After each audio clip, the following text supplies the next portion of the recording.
Okay, so has everybody got first screen there? Yeah, I have, so everybody else must have to.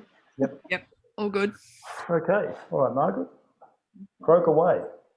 So these are the things that your eye goes to, and sometimes when people first start doing photography, they're not really aware of these basic issues, but some of you know all this. But anyway, why not go through for those of you who are new, or you forget, or you never knew it. Next. One or some of the following is achieved to a high degree. Okay, next.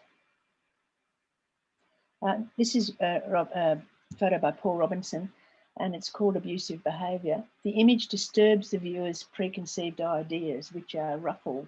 So the image is really hooked in an unpleasant or, oh, I don't like that sort of feeling. Now here, this is an absolutely disgusting topic or story, but it's a fabulous photo. What it is a doll left in a laneway or in the gutter, and people or whoever, someone who is sitting there having a smoke, has stubbed out their cigarettes in the doll's vagina. And I think that is, I could go on for an hour about what that image is saying. It is absolutely appalling, an appalling indictment on some humans. And when an image, sort of leaps off the page and just grabs you like that, I think it's an excellent image, even though you might not like it. Next. This one, A Father's Love. This is by Paul Nagsam. He's at Casey Camera Club. It's a portrait. The sense of pleasure or satisfaction, the image enchants, charms and delights. And we saw one or two of the images in your collection tonight that aim to enchant or charm or delight us. But this is done as a portrait. And here you've got this very, very newly born baby in his father's arms. So the father is forming this absolutely wonderful container or crib or support for this new little baby that's come into his life. And this guy is absolutely delighted about being a father. And how often do you see, I mean, maybe you see a lot more these days with the young fathers, but in my day, fathers went off to work and, sort of like the children when they were on children's duty, but the rest of the time they were sort of far more interested in their own pursuits. This is an extraordinary relationship, and I think it is absolutely a wonderful photo. It's one of the photos that stay in my mind, which is a test of a good photo. Yeah, next. I should say about that other one, I've been told since, I was told by Paul, the photographer, that was a homeless guy and that he asked him if he could take a photo of him and his baby in order as a gift to give to that homeless guy. Someone later said, oh, Paul was pulling your leg, it's his son-in-law, it's his brother-in-law. So I don't know which one it is. Yeah, next. It's exciting. So images that are exciting, thrilling, invigorating, or energetic. So it's ones with a lot of movement, or often sports photos, but it doesn't have to be. Just any image that has a lot of sense of movement in it will, in fact, make an impact on the viewer. Now here, this image I took, I was just starting out in photography. It's probably been taking photos for about 3 months, and I went to the World Cycling races in Geelong. It was Geelong, and it's many years ago, 10 years ago now. And this is the American world champion hammering home for his win. And of course, I took it and it wasn't sharp, was it? I didn't know how to make a sharp photo in those days, but I proudly put it in a KPS club comp, and the judge said the only sharp part was here on his shoulder, because I didn't know how to take various speeds in those days. So I thought, blow that, I really like this image. So when about 3 years later, and I had the skills 3 years later, I deliberately blurred the whole thing, put it into a radial spin, and now claim that the whole thing is not meant to be sharp because it's meant to imply speed, isn't it? But in fact, I took it because I didn't know how to take it sharp originally. But the radial spin is meant to imply that he's really going for the clappers to get his title. Yeah, next. Leanne Robson, Coloured Spaghetti.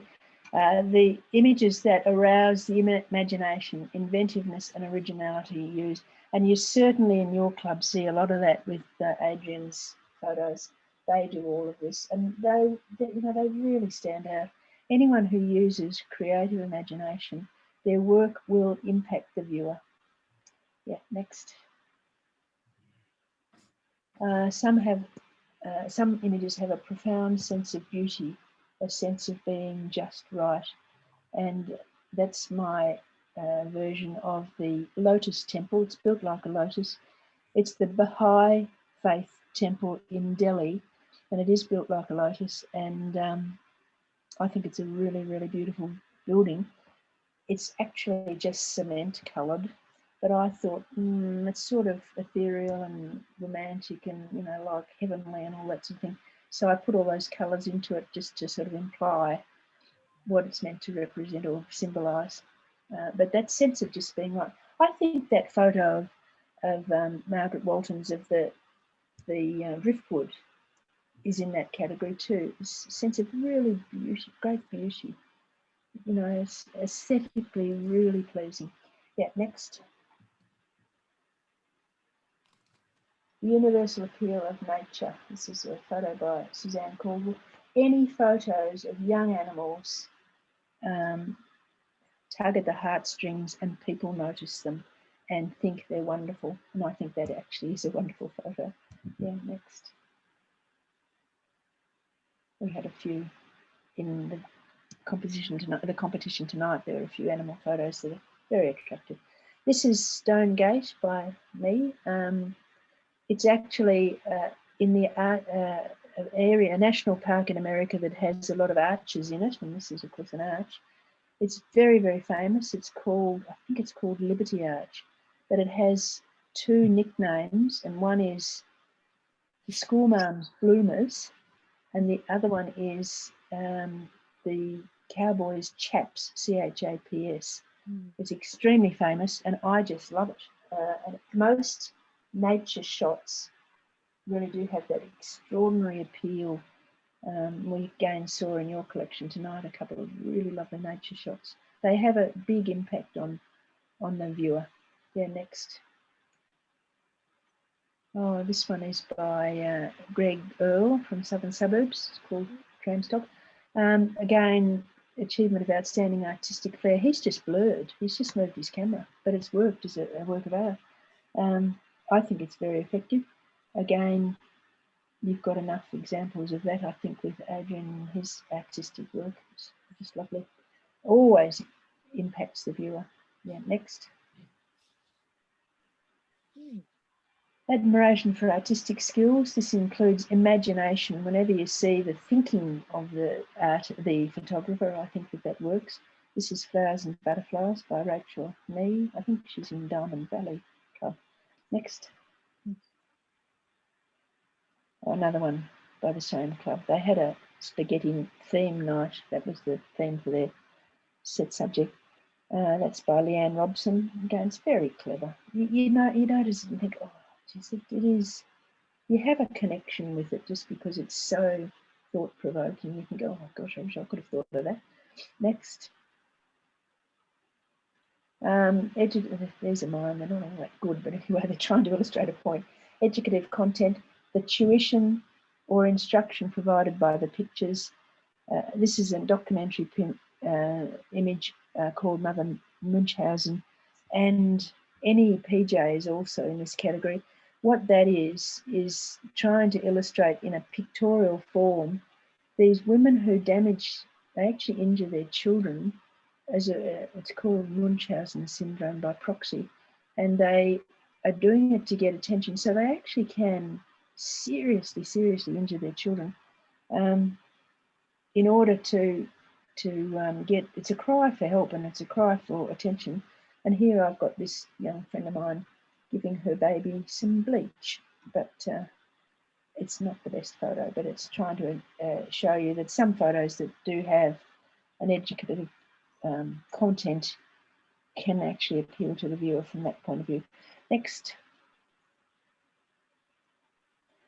The image is a vital link with history, the authoritative presentation of history. Now these are all, what are they? They're little statues that I found in a very, very old cathedral type church. It wasn't actually a cathedral in France. And France is spending so much money keeping its big five going. Poor old Notre Dame, of course, got burnt down last year, but the others, they spend millions and millions keeping them up. So wonderful medieval sculptures are just falling into ruin. Here, these are all made of sandstone, and the acid rain is eating it away. And I thought, well, I'm going to try and, there's 30 of them, but I took 9 and I'll photograph them as they are now, and at least then I've got a history of these medieval works of art at the point they are at now. But no one of them could have stood alone as an image. I couldn't put, say, that one in a competition or that one. But I thought, as a group, as a collection, they become an artistic statement. But the main purpose was to have them captured for historical purposes. Next. The natural world, which often has a spiritual dimension and is fulfilling. I think we saw one of Pam Rixton's lovely surfing scenes. The same thing, you feel a tremendous sense of, I don't know, you're bigger than, you're taken out of yourself and out of your daily cares when you're in nature. It's a wonderful thing to take photos of, a wonderful subject. Yeah, next. An image which creates a mood, relaxing or tempestuous, gained by texture, shadow, and atmospheric effects. This one is the beauty of the Scottish Highlands. That's Glencoe, you know, where they had the terrible massacre of the English and the Scots, when the Scots put up the English troops and housed them, and then the next morning the English sneaked out and then killed their hosts. It was a great, terrible battle, and it's gone down in Scottish history. So that this area of land is almost sacred to the Scots now. That photo, though, I love that sky. As I was saying to you before, I love stormy skies. However, the photo has a sense of something lacking in it. It's a bit empty in this area here. And I've always thought, one day when I can get the time, I'll put a little church or some digger or even a fisherman. I don't think I'd put a fisherman in Glencoe, but I probably will put a church in there one day just to fill up that empty space. Because I love the photo and I want to keep it, but it has got that sense of it's not quite right yet. Yep, next.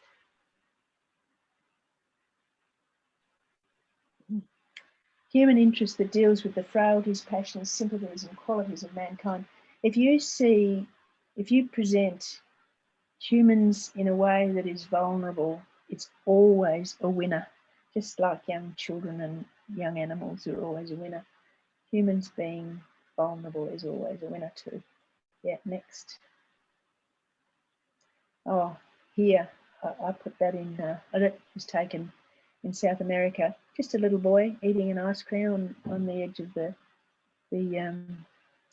square. The actual people come out on Sunday afternoons and patrol around the square. When I put that on Facebook, I had so many people write and say, where's his mother? Are there any pedophiles around? Is he okay? Is he safe? And that's the sort of, he was actually happily eating his ice cream. He didn't have a care in the world. But the image pulls out a motherly reaction in many people who view it. Yeah, next. Communication, the storytelling or information of an image.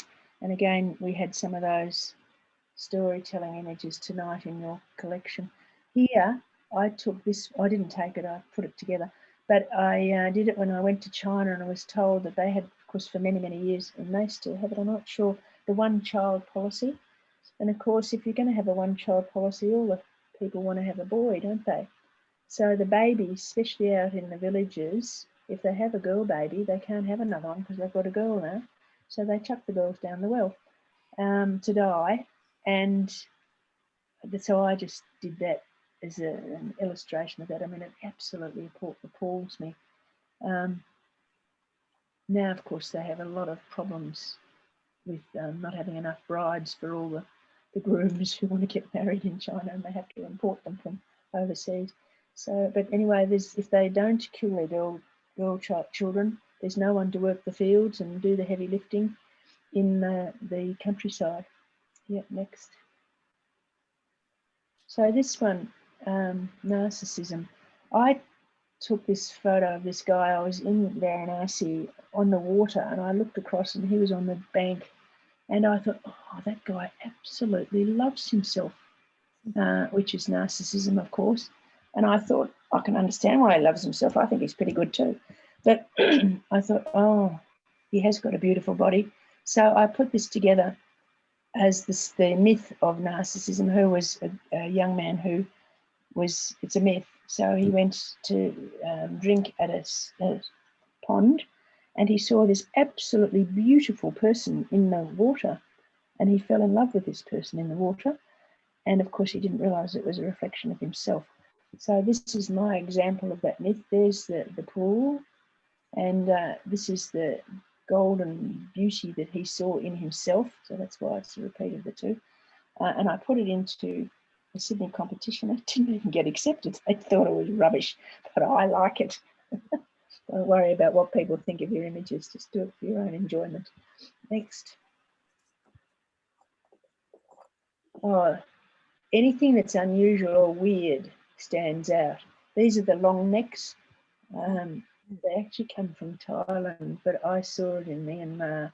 And these women earn a huge amount of money from tourists who pay to look at them and take photos of them. But it does, they become very wealthy for them, but it does wreck their shoulder blades, and then it impacts on their breathing and so on. So it's not really a good way to go. Next. Oh, there's another one. I saw that in Myanmar too. It's actually a statue. What it means, why someone put that together, who knows, but it's certainly noticeable. And therefore, it's not an image you can ignore. When I'm saying why the wow factor, why am I even putting this talk together? So many judges say, oh, this image is okay, but it lacks the wow factor. So I'm trying to tease out what the wow factor is. But also, when you're trying to work out, when you're a beginner photographer, you're very pleased if you get your camera settings right, and we finally learn the basics of composition, and you think, oh, wow, I've made it. And then you keep putting images in and you get okay marks, but they're not wonderful. And you think, oh, what's the difference? Why aren't I getting into those top categories? And I am trying to tell you that we as judges, we look at an image and we say, oh, there's nothing wrong with it. It's okay. It just hasn't got something special. And so what we're trying to do is say, well, say you're looking at a book of images, a photo album, and you're looking and you say, yeah, nice, next, yeah, very nice, next, yeah, that's okay, next, yeah, next, okay, next, and then, oh, and you stop, oh, look at that one. It's the stopping power of an image which gets them into that top category. That is not an image that's worth stopping for. It's only got one aspect of it that's worth stopping for. It's not a great image, but the fact is that any image that has anything weird or unusual will get that, oh, look at that, and make the viewer pause. And that's what we're trying to achieve. Yeah, next. Shapes draw the eye. This is the Dolomites. I think they are the most beautiful mountains. They're in the top of Italy, were in Austria, changed hands frequently from Austria to Italy, back to Austria and so on, but they're currently in Italy, and they're just beautiful. But it's the shapes here that catches your attention. Next, I think I've got a few more of these. Yes, Dolomites again. Your eye bounces between the shapes. It's really beautiful nature. Next. Oh, brightness draws the eye. I think I've said that a lot of times tonight. Your eye will go to the lightest part of the image, which of course here, I don't know whether that's even worth going there. This is not a brilliant image. Maybe I should be going to the child, not there, but the eye will go to where it's brightest. Next.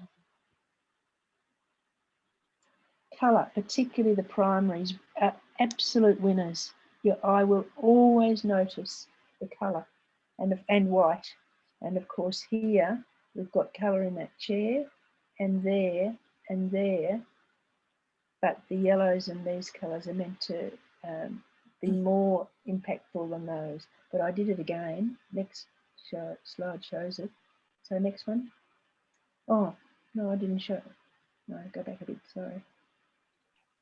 No, back one. Oh, I haven't. No, I've missed it. I actually did put another slide of this in where I'd blackened that out. Remember I said a few times dodge and burn. If you burn what you don't want people to look at, they end up looking at what is left. So you've got to be very careful with your backgrounds. Have a look through them and burn out what you don't want people to see or particularly pay attention to. Yeah, next. Colour, people go to colour. Now this is not a good photo, Margaret. It's Margaret's photo, but anyway. We've got her pants, and we've got her top, and we've got that top, and we've got a little bit of purple there, and we've got a little bit of yellow there. What should we be looking at? Her face. I should have really been burning out all of this to keep, and even to taken the vibrance off her pants, to keep her face as the topic. Otherwise, you're looking at a pair of pants and a blouse, and that's not what we want. So be careful with colour. It's a great asset. It attracts the eye, but if you don't want it to be attracted, that's what it'll do if you don't do your burning or taking saturation out or dropping your vibrance out of it. Yeah, next. Where's the time going? Oh, movement. We've said that before. What action is happening? What is the story of the movement? This is actually, again, from Myanmar. That dancer is doing a dance called the monkey dance, and she really does look like a monkey. It's amazing movement. Yeah, next. Oh, animals. People love to see them. This is by Suzanne Calder. It's an extraordinary photo in terms of sharpness and the catch lights in the eye. It's not an attractive animal, but certainly being an animal that is wild, you sort of think, oh, you've got to have a careful look at it. Just again, it's instinct. Is it friend or foe? Yeah, next. Viewers look at people in an image. We've said that before. I know when I was judging, I said you instinctively look at faces. What expression do they have? You check it out to see if you're in danger. We do it whether we know it or not. We look at people's eyes and we look at their faces to see if they are going to hurt us or whether we have to run from them or whether they're a great friend or whether they're going to be someone we're going to stick around. This is a guy who's a mime. He's a mime artist in India. So he's got some very unusual expressions. Yeah, next. Oh, faces. We do look at faces, and in the face we look at the eyes. Yeah, yeah. Next. Have we finished? No. Have we suddenly stopped? No. No, we're right, Margaret. You want to go to the next one? Yes, please. Yeah. Oh, now this one, faces again and eyes. This is one of my very early photos too. I loved the party wig. I mean, it is so gay and so happy and so, you know, full of razzmatazz and dazzle and whatever. She's in a wig like that. Why wouldn't you be swinging from the rafters, having an absolute wonderful time? But she looks so sad. So I liked the contradiction there. She just looks, that's just about breaking. It's not sharp on a very early photo. I have tried to sharpen it to the point where I've just about broken all the pixels down because I love it, but I just can't sharpen it. It was too badly taken. But it's still one of my favourites. Yeah, next.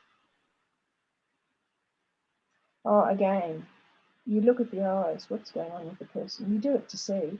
This guy is, I don't know his correct title, but it was taken in Egypt, and we were in the Coptic church, and we were in the actual church, which is the equivalent of the Vatican. So he's the Pope of the Egyptian Coptic church. He is the spiritual leader for Egyptian Coptics throughout the world. And while we were there, people were coming up and they were brushing against his clothes and touching the hem of his cassock or whatever that's called. And he was a very, very holy man. And I thought, yeah, but look at his eyes. He's carrying the burdens of the world, and I felt so sorry for this extremely spiritual man. So that's the sort of thing that you notice with eyes, the expression. It's very important in a photo, in a portrait.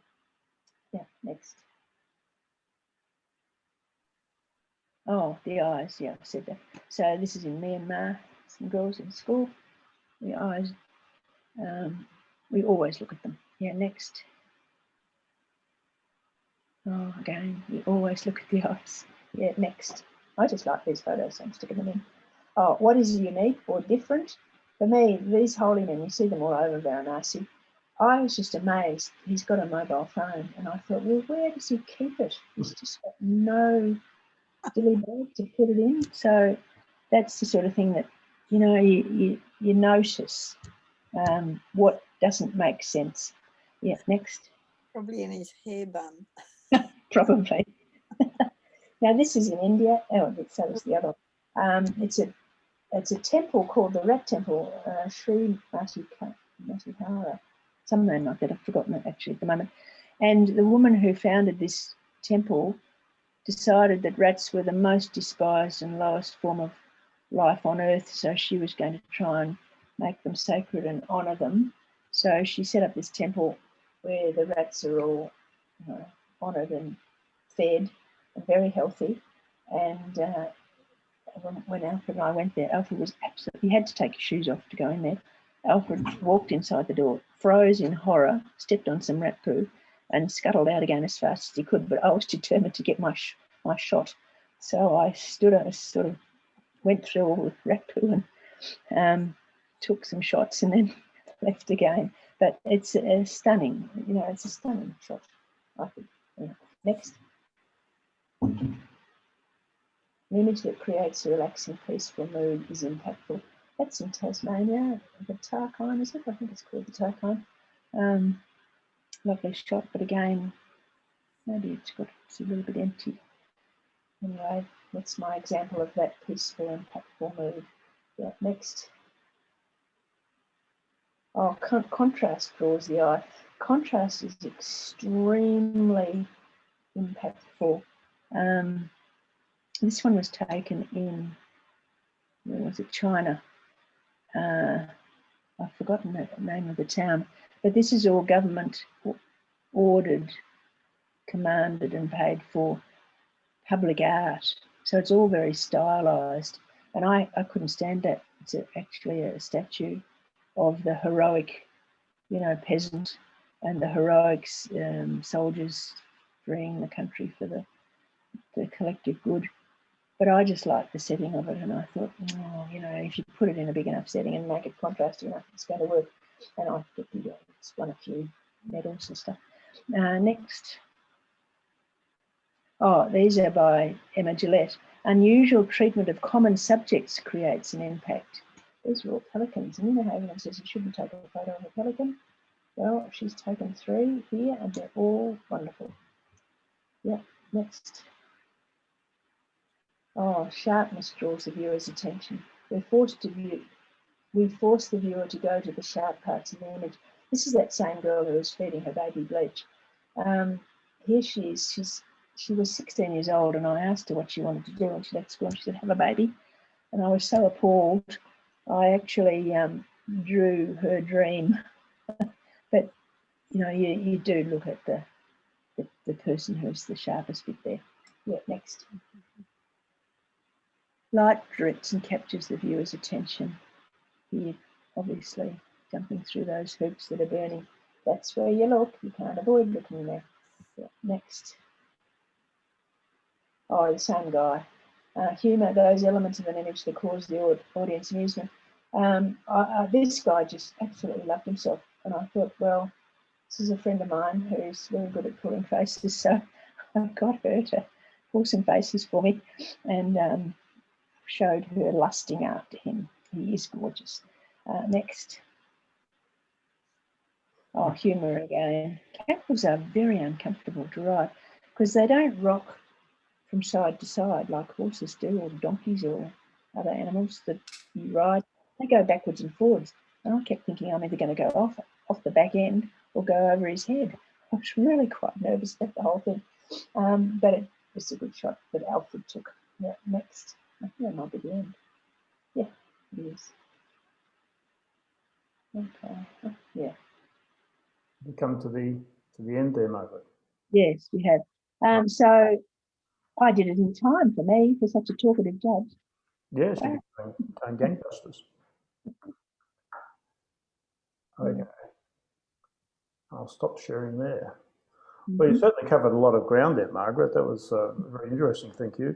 You took us from some very comforting shots to some extremely confronting shots. But I suppose if you're going to demonstrate what grabs people's attention, you've done a great job of that. And I'll also say, very appreciative of your comments for our images tonight, because not only did you point out what might improve an image, but you've gone to the trouble of explaining exactly what one might do to achieve that outcome. So the comments were very good. And thank you very much for being our judge and our presenter tonight. And if everybody's got their mute turned off, we can give Margaret a round of applause. Thank you very much.